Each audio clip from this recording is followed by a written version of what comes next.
Good morning, good afternoon. Sandra, good afternoon. How are you? I'm good. How are you?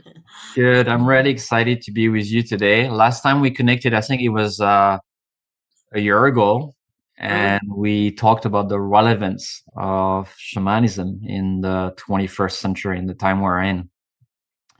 And since then, you wrote that beautiful book, Walking Through Darkness, a nature-based path to navigating suffering and loss.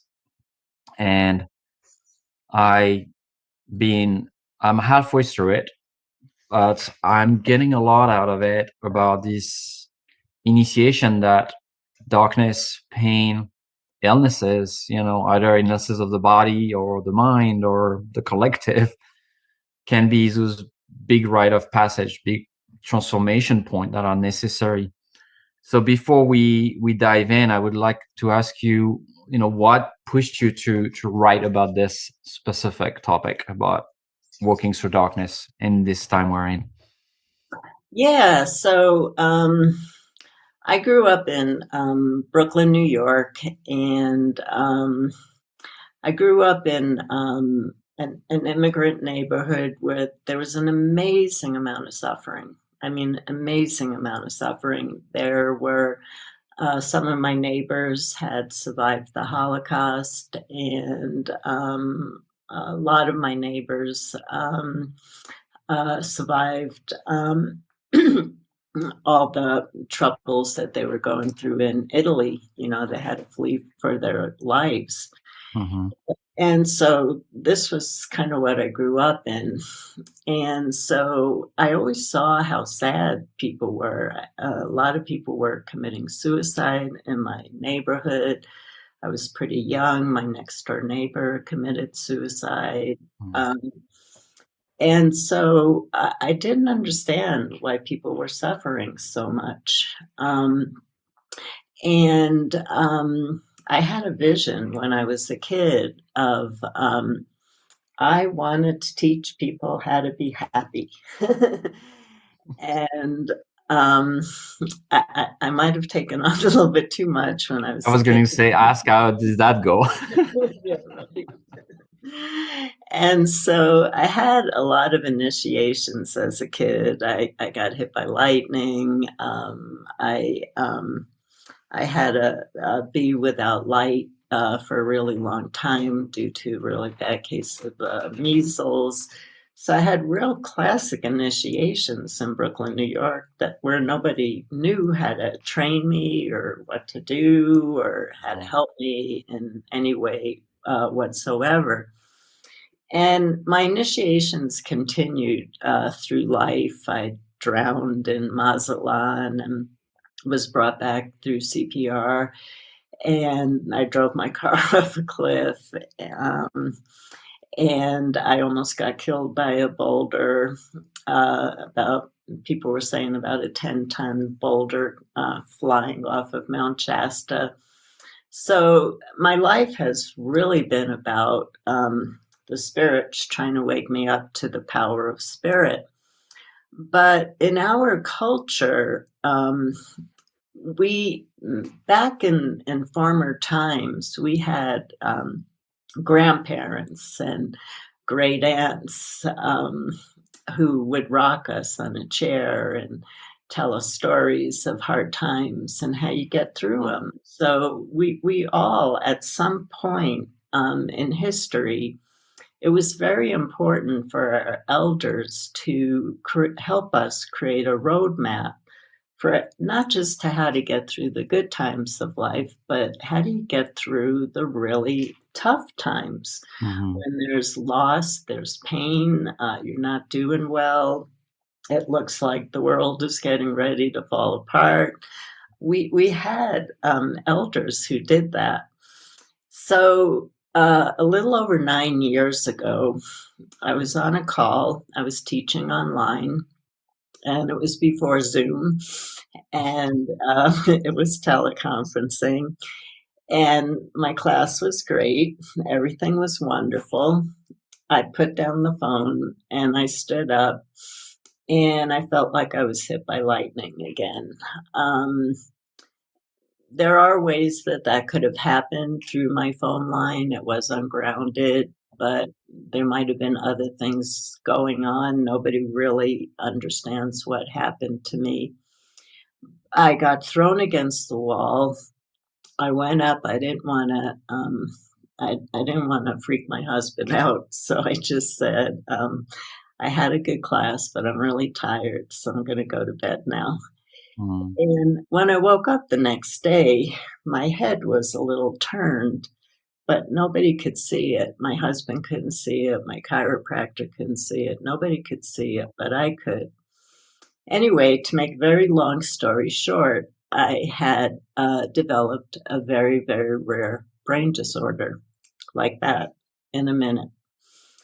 And and that threw me into the darkest place I've ever been in my life, because with everything that's happened to me in life, I've been able to power through, I've been able to function, I've been able to continue to live my life. And I can't with this brain disorder. I can't. I can come online, I can teach, I can still teach, but I really have very little function in life of what I can do. And so this has been for 9 years. And so I decided, it felt to me, and I talk about this in the book, that I was in an airplane at 30,000 feet and somebody pushed me out in the middle of the night with no flashlight, no tools, no ladders, no ropes, no map, no anything.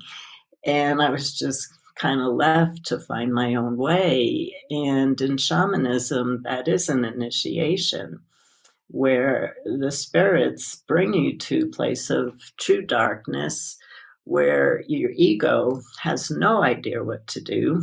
It's beyond your ego. Your mind can't figure out the way. Um, and so the purpose of an initiation is to shed the ego, to shed the mental thoughts that don't work for you anymore, so that your spirit becomes so alive and so present. It shows you how to walk through the darkness because it's the elder you didn't have, but you've always had it throughout your whole entire life. And so it's your spirit that gets you through. And so first I taught a course called the Dark Night of the Soul Leads to the Light of the Shaman. And I wanted to give people the roadmap that I used of how have I been living for 9 years. If people actually knew what was going on in my life, people would know nobody believes I can do what I'm doing. I have support from the medical community. They don't want me to stop working under any circumstances whatsoever. Whereas my students say, take a break, take a break. My doctors go, don't, whatever you do, don't stop. Because people who have this disorder have a really tough life, and finding something that you're really passionate about is part of getting through, is part of getting through the initiation, and is part of the roadmap, is not sitting down in the dark, but keep on walking. And if there's something you're passionate about, don't stop doing it. It's just one piece. And so the book is actually written at a perfect time because there are so many people walking through the dark right now. And there's no roadmaps out there. People aren't saying, how do you take a next step when you just can't figure out how to get out of bed? How do you take it? And so that's why I wrote. That's a long answer, but it's why. No, it's a beautiful answer. Thank you for sharing that, Sandra. And I'm always quite mesmerized and also a little bit stepping back, like, wow, it doesn't matter how many initiation we have had or how much training we have. Obviously, 9 years ago, you were already a renowned teachers and you've gone through this way a long time.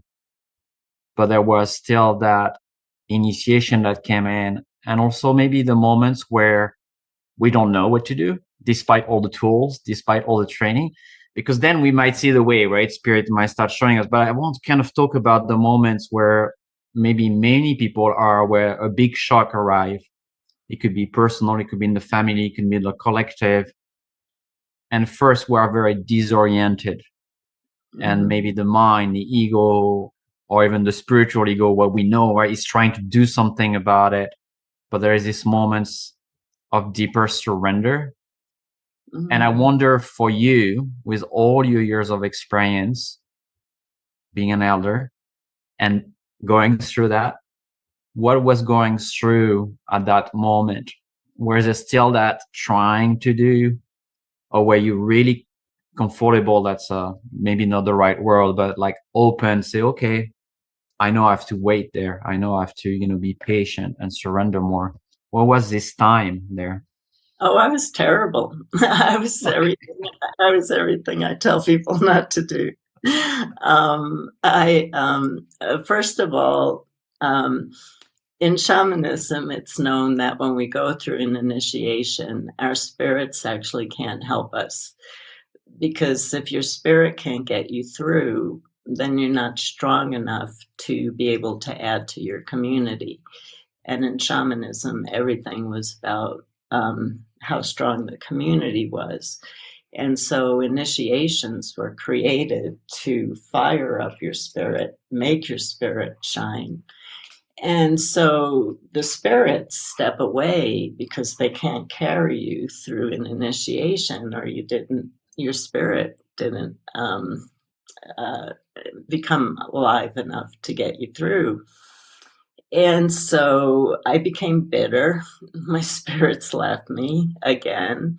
I had a very difficult time with my father when he was dying, which is probably one thing that added some to me getting this brain disorder, which is through extreme stress. And I loved my father. He was everything to me. And he went through a really torturous time. And so I disconnected from God at that time. I was so angry at God. How could you do this to a 97-year-old person who was so good, you know? And so then when I got my brain disorder, it was all about disconnecting. And that was a very important lesson for me. Hmm. Disconnected from God again. I disconnected from my spirits. I said, I've been doing this work for over 40 years for you. And this is how you thank me. I mean, you're not even willing to help me. You're not even willing to say anything to me. Nothing. No encouragement. You can do this. So I became very bitter.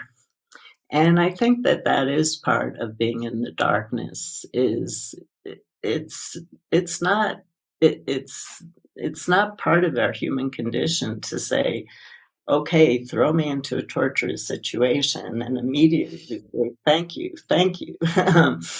I do believe you do get to that point. I've gotten to that point. I don't know how big my thank you is. I feel I could have gotten lessons another way. But I am at a place of gratitude for all I've been through and what I've learned and how I've been able to help others. And so for me, everything was about disconnection. And so as a shamanic teacher, this is everything I tell my students not to do. Connect, stay connected. But where I was able to connect, where I couldn't connect to the spirits that had been working to me, was I was able to connect with nature. And so nature really became my healing force that helped me keep walking and not sitting down. one of the things, the last thing I wanted to say is I've been journeying since Halloween of 1980 was when I had my first shamanic journey. And my second shamanic journey was my helping spirit coming to me and saying, whatever happens to you in life, don't sit down in the dark. And so the whole point of the book and the whole point of what I teach is whatever happens to you, find the littlest way to put your foot 1 inch forward. Mm, And I found for myself that nature helped me kept putting my 1 foot forward. mm.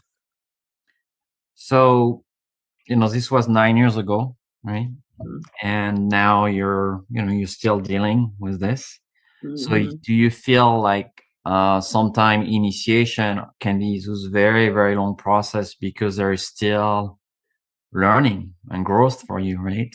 And I'm Yes. always fascinated when someone that has been on the path for so long and has been through initiation say, yeah, in fact, there are still things I'm learning here, and still the 9 years later, I realized, oh, I was saying that to my students, but I was not doing it. And this, right? It's like really getting deeper compassion, I feel, and kind of connection to other people's suffering.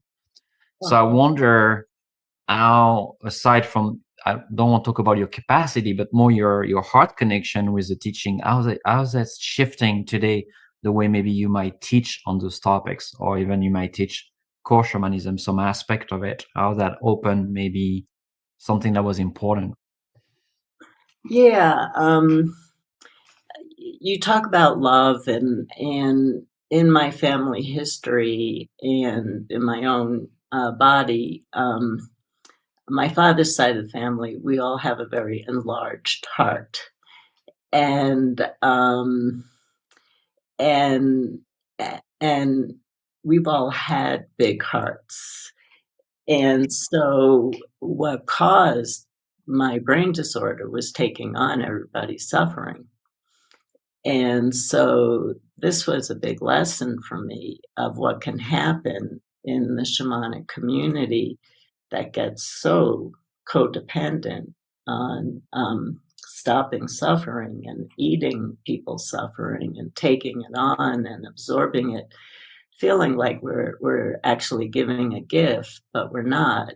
Um, my teacher, the Egyptian goddess Isis, when I was writing my book, Medicine for the Earth, told me, she said, you're not a hollow bone. You're so filled with people's pain. How are we supposed to get through you? How are we supposed to get through all that pain? She said, empathy is and compassion is something that's important, but taking on pain, you don't allow the spirits to actually work through you if you're filled with too much pain. How are we supposed to get through that? And that's a real illness that I've seen in the shamanic community. I've been teaching now for 43 years. I'm 71 years old. And so, what I had to learn about for the first time, and the biggest thing, if you listen to my teachings now, is about self love and self worth. Mm, And I feel in the shamanic community that is really lacking. It definitely was lacking in my own life. mm, Um, but as I'm talking about it and writing about it, people say to me, I have no idea how to love myself. I was taught not to love myself. I was taught that I wasn't worth anything. mm, How am I supposed to love myself? Um, so I have journeys, I have exercises to help people with that, and I'm doing them myself, and they're helping me. And so initiations can go on for a really long time. I mean, you see that. I once worked with the Uchi people. The mhm, Uchi people are on the border of Siberia and Japan. And they were really known for soul retrieval, which was what I'm known for. And so they came over to do a workshop back in the 1990s. And grandfather was, he was the soul retrieval expert in his community. He was about, weren't really sure of his age, but he was about 94 when he came over. So I really learned a lot from them.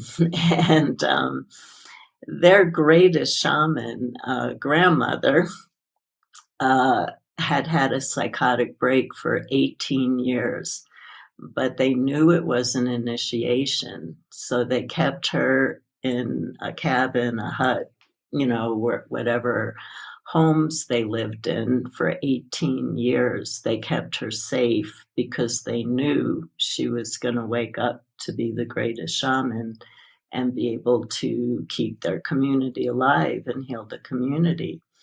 And that's exactly what happened. 18 years later, she came out of this initiation and became the greatest shaman in their community.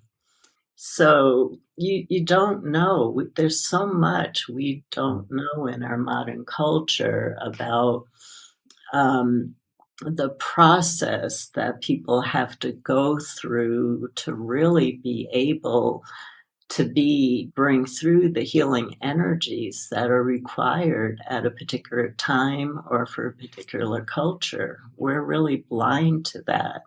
In our culture, we would have just said, why didn't they put grandmother in a mental institution? Or why didn't they put grandmother on drugs?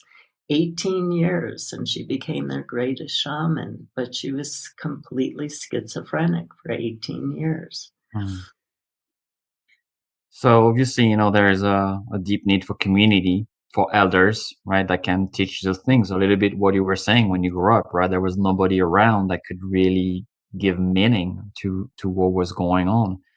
I feel obviously today maybe we don't have that always that close community, but there is a big, online community, and there's more workshops, and there's teachers, and people might have that. But I'm really feeling deeply about what you were sharing earlier about people taking on the suffering and the pain. Because one part of the path is asking to really feel into the world, to really be open to the suffering of the world, right? And the other one is also asking to keep our power and to stay grounded and to stay centered and to be cleared. So, I'm surprised about it because you're skilled, right? So you knew all that, I'm sure. Yeah. So what is that thing? Is that just boundary? Like, what I'm trying to understand is, how do we as practitioner or maybe students, right? How do we find that right no, that right place where it's too much empathy or too much compassion? Is there anything like that even that exists? How do we, make sure we stay also very clean internally, right? So we don't become this bucket of suffering, right, from all the people we interact with. Yeah, taking on suffering, being compassionate is part of being a human, but also a requirement for anybody who wants to step onto a shamanic path. Because if you're not compassionate, the spirits are going to take you down in a way that's not very comfortable. It's really tricky because we don't always understand. Like, sometimes giving examples for me is a little bit easier.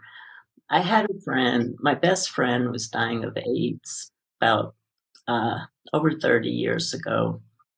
And I kept on saying to him, please let me work on you. Please let me work on you. Please let me help you. And he said to me, this is my illness. This is mine. I need to work with this. I need to learn the lessons of it. It's not for somebody to take this away from me. And so what people really react to in our time is that we came into this lifetime with a particular destiny, with a particular karma, of what we came in to learn, the evolutionary growth that we came in to really step into, and what that means for each and every one of us. And we take that away from people. We say, no, it's not okay for you to get your lessons. It's not okay. I need to fix it. I don't want you to be in pain. It's one of the reasons teachers who are public never want to share what's really going on with them, because you get thousands and thousands of people working on you. And that's the worst thing that could happen, is having all those people in your psychic space while your spirit and your soul is trying to heal yourself. So there's so much education that needs to happen in the shamanic community about permission. And that's the biggest fight I have in my workshops. I've been teaching literally for 43 years. For about 10 years, I was on the road 300 days a year. I have taught so many people, and the biggest fight that is in my workshops that I have to close off at some point is this issue of, why do I have to have permission to heal another person? It's the biggest fight. People in this culture don't get it, don't get that sometimes you actually make things worse from a person when you don't let them go through what's been called in for them to go through and to learn. And then the other thing that people are sick of me lecturing on, everybody, if anybody has ever heard me lecture, could actually repeat the words with me, is the worst thing we can do, and we do this to everybody, is pity them. Because pity, oh my God, you poor thing, what you're going through, this is what our culture does. And I try to explain that everything is energy, and think of how heavy the energy of pity is. So if 1 million people can find out about a suffering that you're going through, and 1 million people are saying, you poor thing, would you want that? I mean, would you want that? But that's what we do. So I try to have people see people in their light, see people in their strength, understand that every one of us is in Earth School and is going through a particular life lesson plan. We might not understand it. We don't understand why it's so hard sometimes, but we chose this. We chose to come in at this time to learn these particular lessons, and we rob people constantly by projecting our feelings on everybody. There's a difference between being compassionate to the suffering of others versus projecting what you would be feeling on them. Yeah, so very true. A few years ago, when I spent a few years with deep chronic pain and illness, and I was pretty much in bed and could not do anything. My brain was very foggy, and took me a while to share. I'm always like a bit like you, it's like, because then you receive unwanted advice or prayers. And I got really upset by people that would just set up ceremonies and prayers without asking my permission for it, and people get really upset when you're asking them not to do it. Right. People feel like it's like a gift, right? They're praying for you and all of that. But it made me really angry. I just could feel that energy. And so I can really relate about what you're sharing here. And that's quite powerful. And yeah, I think permission is something that, we're in a culture where we take a lot. We don't always ask for permission for anything. So I think it's on the broader culture, not just the shamanic culture or this community, but beyond that, I think it's the culture we're in, right? We just take, right? If we can, right? Right. And give whether people want it or not. Yeah, and give, but then it's not really a gift, because really nobody really asked for that, and nobody really needed it in the first place, right? Yeah, So, but compassion, having compassion, that's and holding space, having compassion, holding space, and seeing people in their light and strength is the greatest gift that you can give somebody. mm, Um, because having compassion, you're not pitying a person, but you're feeling something in your heart. Somebody's going through a hard time, and you care about it, but you're not overextending yourself without mm. being called in or asked to help. Yeah, and on the other side of that, and I wonder what's your view on that, but we're also in a culture where people are in pain and don't want to share about it or don't want to ask for help. And many people I talk to, they're like, "Oh, I don't want to bother anyone," or "I don't want to be pitied, maybe, or I don't want to be seen that way, so I'd rather not ask for help." Right. So because we are quite individualistic in a culture, we don't live in those small tribes, those small groups where everybody in each other. Many people suffer from depression, maybe commit suicide and things like that, also because they are very isolated. So it feels like, what is that balance? Because sometimes we need to ask for help, or we need maybe not the whole world to know, but we need a certain group of people to say, hey, I need help. I can't do this anymore, right? And it's Right. not always easy for most people I know, including myself, to let ourselves be helped. At least for me, it's something that's difficult to let, okay, you're going to take care of that for me without feeling any guilt, I guess, or things like that. Yeah, as a culture, we're much better at giving than receiving. Um, and so there's a couple of things that I'd like to share about this particular issue. One is a lot of people contact me when they're really, really ill or are going to commit suicide or mostly have cancer. Um, and they only want to ask me or tell me what's going on because they know that I'm not going to freak out and I'm not going to get all codependent and I'm not going to get scared.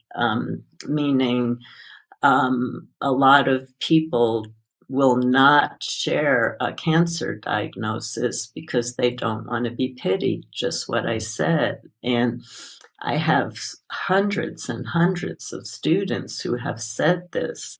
I do not want to, Sandra, please don't tell anybody about my diagnosis. I don't want people projecting on me that I'm going to die. Um, and I work with people, because I worked for a long time because sometimes the next step in a healing process is life, and sometimes the next step in a healing Mhm. process is death. And so I don't want to project that.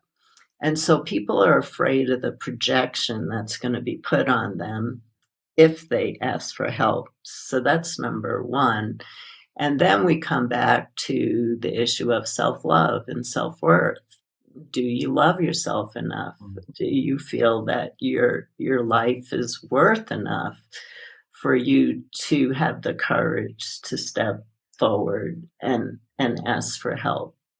Um, are you willing to do that? And in our culture, no. And so we're being pushed. When we look at how Ram Dass talked about what happened to him after his stroke, he was forced to only receive. He could not move. Yeah. So he actually was forced by the universe to only receive. And I studied with a teacher, Angelique Arian. I studied Tarot with her, but then she started teaching shamanism. She was Basque. And she used to say that giving and receiving is all one cycle. If you're only giving, you know nothing about giving. Mhm. Um, you have to learn about receiving before you can ever learn about giving. And so it's a big step for people, everybody. It's a big step to reach out and ask for help. But you have to find a person who's not going to project the worst on you and says, I'm going to hold space for you. I'm going to be here with you.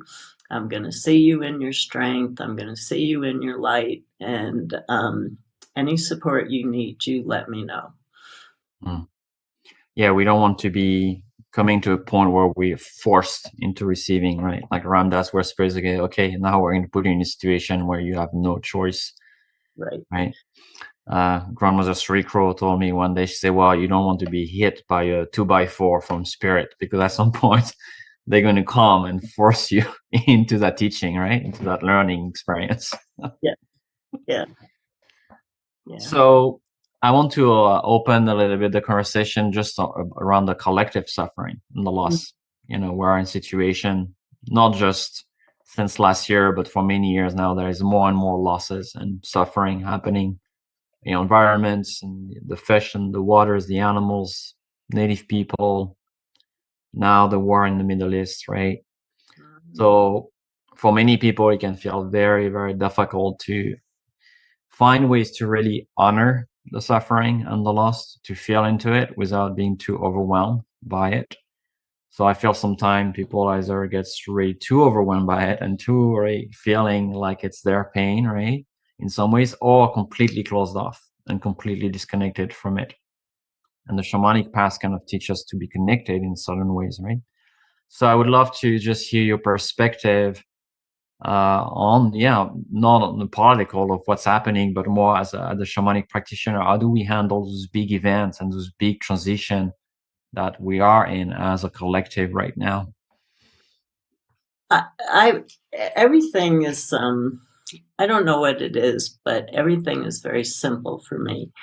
Um, there are mysteries about healing that, yes, I don't understand, but like with a question that you're asking me right now, I go, well, what is the simplest way to think about this, and how do we approach what's happening? And so for me, it all comes down to the shamanic principle of sacred reciprocity. In shamanism, um, there's an understanding, there's that flow that I just talked about, that Angell Deer talked about, giving and receiving is one process. And so I am in love. I mean, in love in ways that people will never understand with the elements. I am so in love with the elements as beings. I talk to them every day. They're the only thing keeping me alive is the elements: earth, the wind, the sun, the waters of the world, the river of life, the oceans, and even lightning. Lightning is an element that came for me twice. The Quero people in the Andes told me that I was hit by lightning, that my brain disorder did come from being hit by lightning, and they didn't know about either event. They said you were hit by lightning twice, once as a child and once as an adult. And so to me, I don't get it. I don't get the question. If you throw poison into water, that gives you life. We're water, and we're drinking poison. And you throw poison into the earth, that's giving you the food and the beauty that calls to your soul, and the nature beings that we all love. We're also species lonely. And you throw poison into the air that you breathe. What do you think is going to happen? I mean, I've been saying this now for over 20 years, and people still go, oh, you know, I don't understand the issue. The issue is we as a collective do not understand sacred reciprocity. We don't know how to give and receive in harmony with other humans, so we have wars. because everything is about territory. There's no flow. There's no give and receive. It's take, take, take, Mm. or I have to give in. Um, and and if we would just get up every single day and give thanks to the sun for giving us life, thanks to the earth for giving us life, thanks to water for giving us life, thanks to the wind for giving us life, thanks to the moon, the stars, the cosmos for showing us the roadmap, the way. Um, I don't believe, I do not believe we would be experiencing what we're experiencing today. Mm. I agree. So for me, it's simple. Everybody has to do their own work and start working with sacred reciprocity. Where are you taking too much and where are you not giving? You have to look at how much in harmony you are in the environment that you're living in, um, and balance it out. Do ceremonies, give thanks. It's not that hard to give thanks for what you receive. And then we start to wake up, hopefully, to the craziness of our behavior because it really is crazy. Yeah. And we also can't take on too much of what's going to happen. We really have to do our work, our own work, and then we have to let go of the result because we don't know what the destiny of this collective is. We don't. That is part of the mystery. Yeah. Yeah. Thank you for that. Um, yeah, I often feel that if everybody in the morning were just taking a minute to feel the earth, to feel it fully, everybody would just start weeping, and we will stop the war. We will stop this, madness that we've put onto the earth and each other.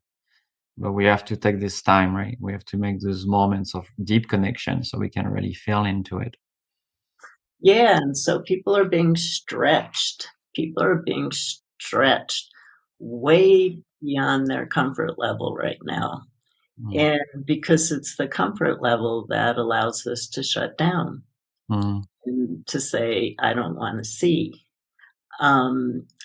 With what's going on for me, my eyes are glued open. I can't shut down to what's going on, but I can receive an amazing amount of love from others and from nature Mm. that reminds me that this is what life is about. And where we are right now is just an illusion. It's a play that's just really crazy. On the positive side, because there is a positive side of what's happening, I'm watching some of my students actually jumping into another dimension of reality where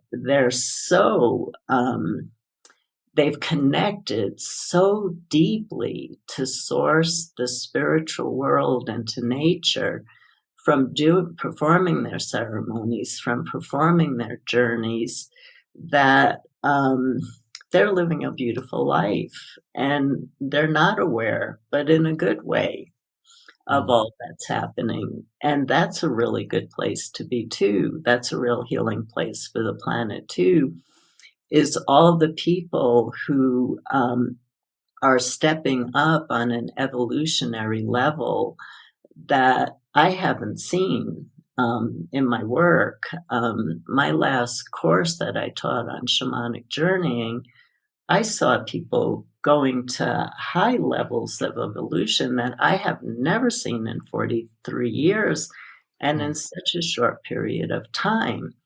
So we have this immense tragedy happening on the planet. We have a lot of loss, we have a lot of suffering, but the people who are really going into the suffering and turning into nature, and nature giving them the tools and nature giving them the messages, those people are doing really well, and Mhm. they are changing the collective in a positive way, Mhm.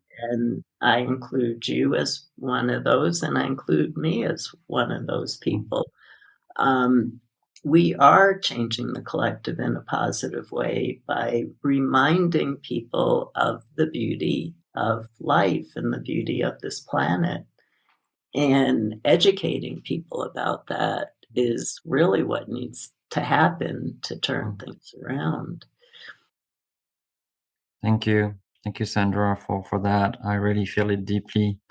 Um, in the last few minutes that we have together, I would love to, you know, I encourage people to really get your book and dive into it. But I don't want to reveal any secret of what's in the book. But would you share, let's say, someone is listening today and is going through a big amount of suffering or loss in their life, uh, and it sounds always so reductive to ask for that. But what are the couple of things, maybe 2, 3 things they can do to be able to walk with that, right? Not getting out of it, not being fixed, not change really, but to be able to walk with more connection to that, some heart, some space, even in their bodies, in their mind for it.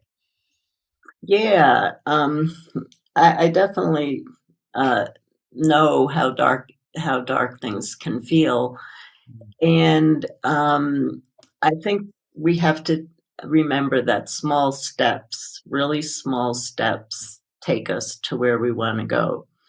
Um, I used to be a firefighter for the Forest Service in Oregon. I didn't know that. I just Yeah, and we would have to wear these, heavy packs and walk up these mountains. And my whole life, I'm like my mother. I walk like a turtle. We both walk so slow. There isn't a person on the planet who can walk with us. And I was always the first person up the mountain because everybody would move so quickly with these packs and they burn out and they fall over and have to rest. And I just step by step by step. And so that's a metaphor for how I live life. I believe that people are coming up with too big of goals right now and they're getting paralyzed. It's like, well, I've been in bed for 2 years. I have to get up. I'm going to do this, this, this, this. It's too big. It's too much. What is one simple thing that you can do tomorrow? So, like for me, um, when I couldn't do anything, but I wanted to start moving forward, I started lighting a stick of sage every day and just clearing myself. Such a simple thing, but it got me connected back to spirit again when I couldn't connect. It was such a simple thing. Breathed it in, and all of a sudden, I was back into my spiritual practices, remembering the truth of who I am, and going out and taking walks and letting nature give you signs, really, like how the wind will kiss your cheek or play with your hair, and you might see a rainbow or you might see a butterfly, and it just gives a little bit of a lift to your heart that you're still here and there's still something bigger going on, that's better. And then doing ceremonies, really simple ceremonies, like coming up with, I have done so much work on the pain that I've been carrying for the last 43 years, and I keep being surprised by what the spirits show me. And we're being burdened by our past, where it's too heavy. We can't move forward with as much hurt and trauma that is sitting on our shoulders, what we're carrying on our shoulders. So doing little ceremonies like giving a hurt to the earth, to the wind, to the fire, to the water, to ask to be transmuted into love and life. And what you start to notice is that you start walking and your past starts being behind you.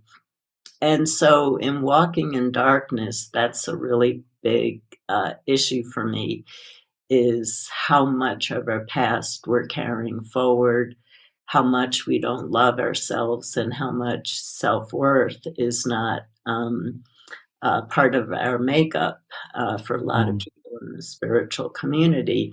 So I do give ceremonies and really easy practices to let go of what you're carrying, and then ceremonies and easy practices to call in simple things that will help you to step forward.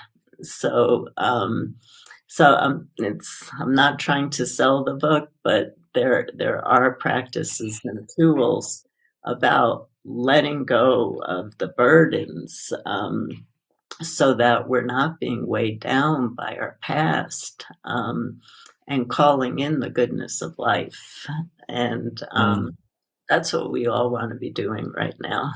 Yeah. Did you ever feel like somehow those initiation, they're also to bring us back to the simple, to the Yeah, little thing, to appreciate the little, because we had so many the big experience and that, and here we're like, I just like my sage, and this is like everything, right?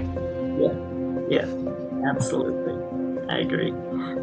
Thank you so much, Sandra. What a pleasure to be with you. Just showing the book for everyone again, Walking Through Darkness, that Sandra wrote with Lynn Roberts. And we'll put the links under our podcast and our YouTube video. Sandra, such a pleasure to be with you again. Thank you for all your wisdom. Thank you. Yeah, what Yeah, a gem, what a gem, what a pleasure. yeah, where too. I really enjoy your writing. Thank you. Thank You you, share Sandra. you share amazing tools, and you have an amazing presence. So thank you. Thank you, Sandra. Much blessing to you, and thank you everyone for listening. Yeah, have a good rest of the day.